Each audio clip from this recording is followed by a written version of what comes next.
Licey Boxing with Frank Warren and Queensberry here at the iBox for a catch-up with the governor, Mr. Alan Smith, who's just been bashed about for 6 rounds by 2 of the boys he's got out next weekend. I want to do something a little bit different with you this week, Al. Dig a little deeper into the coaching psyche, the profile of your particular brand of coaching. And in terms of coaching identity and style, and how you like to prepare your fighters, how does that come about? I mean, is it something that develops over time? Is it something you came into the game specifically with a style in mind, or is it something you pick up off a mentor? How did it work for you? Yeah, you know, obviously I've been around the box. I was an amateur coach for a long time, and then obviously been a pro coach 20 years this year. So I'd always, you know, stylistically like to be a boxer. So that's probably the style that I like. But you know, you can't change Sam Noakes into. I know it's not one size fits all, is it? But no. Your preference, clearly. I mean, like, say, like your friend Adam, he's clearly distinguishable, and you can sometimes identify his fighters. You're sort of, you know, you love a back foot, southpaw, counter puncher, and you know that's probably your. I don't know. It's just your thing, isn't it? Yeah. You know, like I like, you know, fights like Pernell Whitaker, De La Hoya, Sugar Ray Leonard. So I've got probably a style that I quite like. You know what I mean? Although I'm not, you know, an admirer of Marvin Hagler and Roberto Duran, who was a brilliant boxer as well. So for me, you know, you pick up things as you go along. You know, I was lucky enough to have a good amateur trainer, and then from there, you know, I worked alongside, you know, Dean Powell, and seen all the other top trainers in the gym, and you pick a little bit up as you go along, and you learn a little bit from each fight that comes towards you. You know, they've all come from incredible gyms, been trained by top amateur coaches, so all of them will bring in something new and something different, and you just don't stop learning as you go along. But you know, stylistically, you know, I like a very clever, nice, neat boxer who's going to have a long career, rather than, you know, someone that's going to be a bright light and burn out quickly. Is that something that grows organically? And also, I mean, how do you go about developing those skills as a coach to bring that out of the individuals that come in front of you? Yeah, you know, it's a great question. I just think it's experience and thinking, you know, you've got some great young trainers in this country that are elite trainers. You know, Ben Davis is doing really well. Shane McGuigan is a great trainer. You know, so you've got people that have been around not as long, but you know, doing incredible. You know, Shane McGuigan's a great trainer. You know what I mean? Like, personally, you know, I think he's a good trainer. You know, Ben's done an incredible job with Josh Taylor. You know, he only proved last week. So both of them, really. Yeah, you know, both of them. Yeah. So you stylistically, you just learn something as you go along. You know, lucky enough to sit and listen and watch other trainers and watch other people.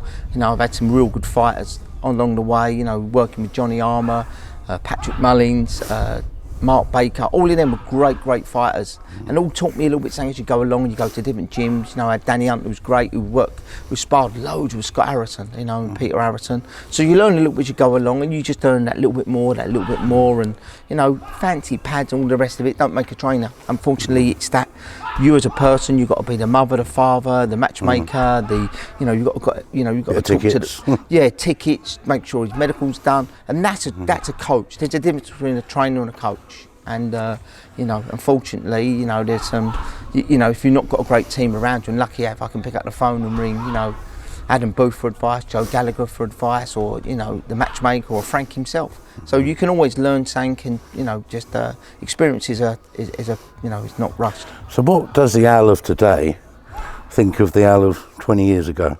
Oh yeah, I mothered them even worse. So it was worse. Yeah, I was nervous. You know what I mean? So, you know, I didn't want to be a professional trainer. You know, I'd had a couple of really good kids. Gary Walker, who won the British title for me, I'd had him when he was 10, and he just needed some extra sparring. And me and Johnny Eames were friends for many years, and you know, he asked me to help him out, and I was only a short-term thing, but you obviously. A year into it, I'd left and started my own stable. But yeah, you know, you just learn loads. You realise, if I look back at, you know, my first title fight in that, my first year was Ruben Grunwald versus Anthony Farnell. You know, it was a massive fight. You know, I remember walking to the ring and Dean Powell saying, concentrating, looking around at the crowd, and yeah, I just think you could do things a little bit different. We all could. Probably, you know, I'm 54, so 10 years time, you know, if I'm still around, you'll say, oh, I could have done something different then. Have you had any real horrors though that you look back on and think, oh, that's the biggest blooper of my career? The biggest mistake I ever made was Sam Webb fighting what's his name, Prince Aaron. So you know, Sam was a red hot favourite. He just looked incredible, like beating Anthony Small, Thomas Madonna, Mike Conception. You know, he'd wiped out an industry in his weight group. But you know, he got dropped in the 5th round. I should have pulled him out, but he courageously went to the 12th round with a round in front, and I knew sending him out, he didn't have a round left. But that's experience. You know, I wanted him to win for him. You know, I'd known Sam, I knew he wouldn't want to be pulled out. So for me, we all make mistakes, and I will never make that mistake again. You make mistakes in training and think, could I have done this? And we all walk to the corner and think, have we done this right? Did I train him right? Has he got the weight off right? But that's just you as a caring coach. I mean, no disrespect, but you have got a natural caution in the way you go about your business with your boys. You know, you really look after them. Is that born out of something? Is that born out of a bad experience somewhere along the line, or is it born out of receiving good advice? Do you know what? I think it's good advice. I was told, I was training down the lodge, and I was happy enough I was lucky enough for Mick Carney to let me use it. And I had Johnny Armour and Danny Hunt at the time, and he could see me really, you know, training away. And he come over and said, "I want some advice, Al." And I'd known Mick for years. You know, I got barred from boxing on his show once. 2 of my boys, but his kids, he didn't invite me back, and I was very fond of Mick. And he said, "I'll give you some advice." He said, "Don't try to be the best trainer in the world. There's too many of them. Try to be the most caring. There's none of them." So, you know, that's good advice, isn't it? It's great advice. I'll never forget how Mick was very kind to me, not being a lodge boy. You know, coming for me, he was always kind. I could always ring up for advice. And I just think, if you had a son, would you want him to be looked after? I know what I haven't got kids, but I know that I'd want him to do that. So that's just me as a person. You know, in business as well. You know, cautious. If you look at throughout boxing and successful people, they've all relied on mentors, people who have been good enough to share their experiences. I was with Wayne Batten the other day, and he was telling me how he learned all his stuff from Ronnie Davis. You know, and I know you and Dean Powell are very close. Was Dean a major influence on the way you conduct yourself? Yeah, I'd known Dean before I was a pro trainer, when I had an amateur trainer, you know, so, you know, and I liked Dean a lot. But Dean was very clever. That I used to think, well, he's never boxed, he's never, you know, done the amateur circuit. But Dean was so clever, you know, he was very clever at teaching you things without being condescending and making it look like it was your idea. You know, we'd have a fight, someone would win, he'd ring me that night and say, "You know, you've done well there, Al." He'd make you feel good without trying to be patronising. So I looked up to Dean a lot. You make a lot of references to him throughout your work, don't you? I really like Dean. When you think, you say, Dean says this, Dean says that, and I always remember this, and I always remember that. You know, Dean always said, you know, always please the matchmaker, Al. He was the matchmaker, but, you know, and he would always pick a fight for the right time. And if he said to me, "Look, take it," I would never argue, never once. I didn't ever have to say, "Dean, I don't want that," ever. I think maybe 2 or 3 occasions, just that I thought I was right, but never once. I trusted him wholesomely. And I think if I could have changed everything, I wish I was around when Jimmy Tibbs was a trainer, because I think he's probably the best trainer this country's ever produced. His knowledge in the corner is incredible. Just said simple things. He doesn't have to say a lot. So if I could have been mentored by anyone, I'd have liked to have been mentored by Jimmy Tibbs. What sets him aside? Is it his experience, just purely that? He carries an aura. I mean, he's got a quiet aura about him. He doesn't need to say a lot, does he? Sort of? No, simple little things, you know. He, even in the corner and warming up, and he's very polite. He's been there and done it. You know, he's a man's man. I think Jimmy Tibbs is just, you know, like the last of the very great trainers. You know, when Jimmy's not around, there won't be another Jimmy Tibbs. You referred to a trainer and a coach. If you were asked to put a definition on both terms, how would you explain that, the difference between the two? Well, you know, a trainer gets someone fit. You know, you get a dog trainer. Yeah, but boxing people are always called trainers, aren't they? Yeah, it's just you get called trainer. Yeah, you know, it's just a terminology, but coach is an all-round thing that will coach someone. You get a life coach, you get this. You know, he's got to be there for every single bit, and I don't think you've got to be the best trainer in the world to be the best coach. There's a difference. So, you know, there's some great coaches in this country and some great trainers, but a coach is an all-round person for me. Would you consider yourself still to be old school? Oh yeah, without a doubt. I even think that now. I think it's past me. Like I look, you know, I'm 54, and I look around and look at, like, you know, the young ones like Ben and, you know, and Shane. That I think, wow, you know, they're doing great, and you know, fantastic for them. You know, I text Ben the other day and said, incredible what you've done. You know, he's had to take a few stick and a few snipes along the way, but you know what? Good luck to him.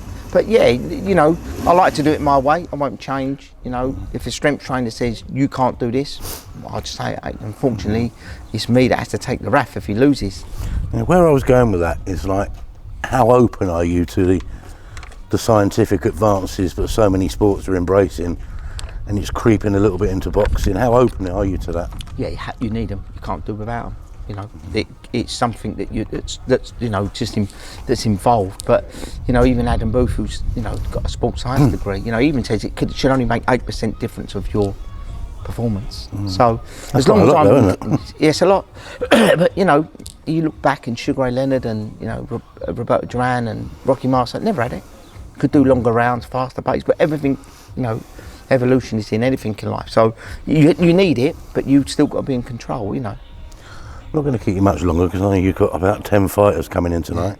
I'm going to ask you one question though. You've had a lot of title winners over the years. I think in the 50s, is it? Something like that? More than that, yeah. More than that, right. Yeah, more than that, yeah. In this gym currently, do we have a world champion or two? Do you know what? You need what's called ABC. Abilities, breaks and courage. You can have A and C but not B. I'm very lucky to be with Frank and MTK and have a good relationship. That's a difference as well. They've all got a good chance. I can't pick one more than the other really, but But they are in there, you think? They're in the house. So, but you've got, you could run into the, if you were to super middleweight at the moment, you've got Canelo. No disrespect to the rest of them. I'm a Billy Joe fan and a friend. Take that aside. You wouldn't want to be another middleweight. Take Billy Joe out of it. I thought he was doing incredible. You take another one out. You wouldn't want to be in that division. You might want to be in the middleweight division. It's where you are at that time, and it's who you beat. Well, timing's everything in the game, isn't it, I suppose? Yeah, I've seen world champions that, just not get that break. Errol Graham, look, he deserved to be a world champion. Al, thank you very much. Thank you, Richard. Very Take care. interesting. Thank you.